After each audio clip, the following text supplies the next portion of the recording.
state of data maturity across companies is the topic of my conversation today with Simon Vandemoortele. He is CEO of GeoPostcodes. Hello, Simon. Hello. Thanks for having me. Thank you for joining me. How would you describe the current state of data maturity across companies in the supply chain and in the logistics industry? Well, it's very disparate. Whether it's in supply chain or another industry, we see a lot of difference. You see people that have very ad hoc solutions that are manual, that are very hard to scale. And then you see players that really have very well thought of processes that are completely scalable. Mm-hmm.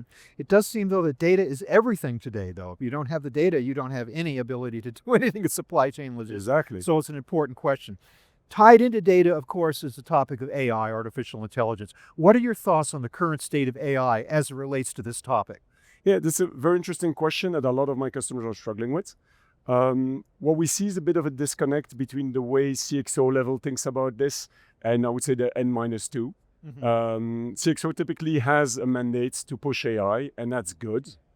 But the people who are closer to the reality of operations, they're also struggling with existing data initiatives that need to work and to how to fit that into the AI agenda. So I really think it's important to remember that, garbage in, garbage out. It was true in the 80s when we were doing data warehousing. Mm-hmm. It's true today for AI. And so whatever you do, definitely don't defund data quality projects in favor of AI, but work on it together. Mm-hmm. The data that was there before artificial intelligence came on the scene, now it has to deal with that, plus the additional data that AI brings into the picture that might not have even been available to the company prior to that. So it's a combination of the two. What are the challenges that companies face in trying to scale their initiatives, however, because companies are faced now with the idea of growing their IT and their data warehouses and the like along with that? What are some of the challenges there? What we see as challenges typically is a bit sometimes lack of vision, right? Ad hoc. I've met some people right here at Manifest that are basically, they know they have a problem, they don't know how to approach it. Leadership is not really aligned. Yeah. The problem is left with IT. IT by itself does not have all the skills to do it. So those are typical challenges. And what that looks like is you end up, when you have a worldwide footprint, you have local teams trying to solve problems locally, which works on some ends, but doesn't really scale. Mm-hmm. Tell me what distinguishes companies from those that successfully leverage location data versus those that are still struggling? Yeah. So as usual, it always starts with vision. So you need to have a clear vision of what you're trying to accomplish. And you need to start with use cases, not start with, hey, let's fix data. No, you need to, okay, we have a problem in the quality of shipments, the percentage of returns, the problem, our supply chain is badly designed. You need to address like specific problems. And then you need to empower teams with, time and budget to actually implement the solutions. And you need to have a dedicated data team, preferably global, that's really trained to look at real topics like data quality, data governance, and deploy it at scale. Building on that, what trends do you see in companies that are approaching the larger supply chain challenges, particularly when they're involved in unfamiliar markets? Give us some ideas as to what they're doing and how they're approaching those. Yeah, that's a good example. So what we see is US company going abroad are typically faced with a sharp drop in data quality. US is one of the markets where the local data quality, when it comes to location data, is one of the best data quality in the world. And you have about 10 countries like that worldwide, all the top economies, maybe Australia, Canada, UK, you will have a great experience. And then sometimes our customers or US companies are surprised that it drops off. When you go to other countries, it becomes really hard to find good data.